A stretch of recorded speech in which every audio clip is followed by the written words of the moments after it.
দিন শুরু করেছি নবীর ভালোবাসা দিয়া, আল্লাহর গোলামি দিয়া। এখন যদি মৃত্যু হয়ে যায়, মৃত্যুটা হবে রাসূলের প্রেমিক আল্লাহর গোলাম। এখন মৃত্যু হয় নাই দিনের বেলা, রাতের বেলা মরণ হতে পারে, এর মধ্যে কোনো সন্দেহ নাই। আল্লাহ রাত শুরু করেছো নামাজ দিয়ে।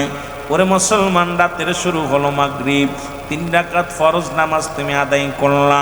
ও বান্দা, সারা জীবন কত কাজ করলা, শুধু কাজ নিয়ে ব্যস্ত রইলা, সংসার ধর্ম নিয়ে ব্যস্ত রইলা। তুমি আল্লাহকে গোলাম বলে স্বীকার করবা, যদি আল্লাহ আমার গোলাম বলে স্বীকৃতি দিব গো, আমি রব্বি কারীমের গোলাম। এবার 3 রাকাত ফরজ নামাজ তুমি আদায় করলা, সঙ্গে সঙ্গে তুমি হয়ে গেল আমার আল্লাহর গোলাম।